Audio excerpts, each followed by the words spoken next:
আমার প্রিয় বাচ্চারা দেখো, সর্বাপেক্ষা কম স্থায়ী কার্বনিয়াম আয়নটি হলো, দেখো কার্বনিয়াম আর কার্বিনিয়াম দু ধরনের আয়ন আছে। কার্বোক্যাটায়ন বলতে কার্বনিয়াম এবং কার্বিনিয়াম দুটোকে বোঝানো হয়। কার্বনিয়াম, যে কার্বোক্যাটায়নের সেন্ট্রাল অ্যাটমের ভ্যালেন্সি <4 হবে তাকে আমরা বলবো কার্বনিয়াম।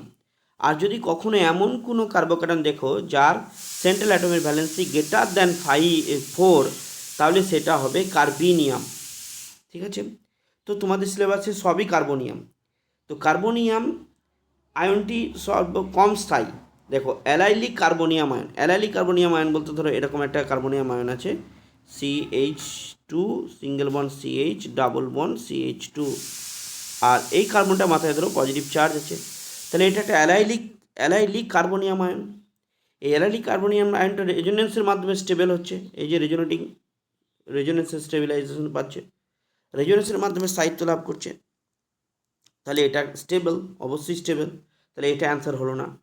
আচ্ছা, vinyl carbonium ion, vinyl carbonium আয়নটা কেমন দেখতে, CH2 ডাবল বন্ড CH আর CH এর মাথায় পজিটিভ, এটা খুবই আনস্টেবল বাচ্চারা। কেন আনস্টেবল, দেখো যে কার্বনের মাথায় পজিটিভ চার্জ আছে সেই কার্বনটা আবার ডাবল বন্ড সিস্টেমের সঙ্গে কানেক্টেড, আর ডাবল বন্ডে তোমরা জানো মাইনাস আই এফেক্ট আছে, সেই জন্য এটাকে আরও বেশি আনস্টেবল করে দেবে। তাহলে বোধহয় অপশান বি হতে পারে, দেখো বাকিগুলো চেক করো। বেঞ্জাইলিক কার্বনিয়াম আয়ন, বেঞ্জাইলিক কার্বনিয়াম আয়ন কীরকম, বেঞ্জিন একটা রিং থাকবে, সেই বেঞ্জিন রিংয়ের মাথায় একটা কার্বন থাকবে, তার সঙ্গে এক্সট্রা হাইড্রোজেন বা অন্য গ্রুপ থাকবে, এই পজিটিভ, এটা হচ্ছে বেঞ্জাইলিক কার্বনিয়াম আয়ন। এই বেঞ্জাইলিক কার্বনিয়াম আয়ন কিন্তু রেজোনেন্সের মাধ্যমে স্থায়িত্ব লাভ করছে, স্টেবিলিটি গেইন করছে, তাহলে এটা তো অত্যাধিক স্টেবল, তাহলে এটাও অ্যান্সার হবে না।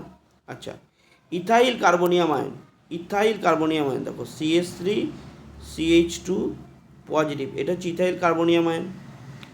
ইথাইল কার্বনিয়াম আয়নটা স্টেবল হচ্ছে কি দিয়ে, CH3 গ্রুপের প্লাস আই এফেক্ট দিয়ে স্টেবল হচ্ছে, ইন্ডাকটিভ এফেক্ট দিয়ে, তাহলে এটাও তো স্টেবল হচ্ছে, তাহলে এটাও অ্যান্সার হচ্ছে না। তাহলে দেখো অপশান বি হচ্ছে কারেক্ট অ্যান্সার, কারণ এটাই হচ্ছে লিস্ট স্টেবল, সবথেকে কম স্থায়ী, কারণ আমি বললাম এখানে ডাবল বন্ড সিস্টেমের সঙ্গে যুক্ত, সেই জন্য একটা মাইনাস আই এফেক্ট কাজ করবে, সেটা অস্থায়ী করে দেবে এটাকে, তাহলে option B is correct. Hope the answer is clear to all of you. Thanks for watching.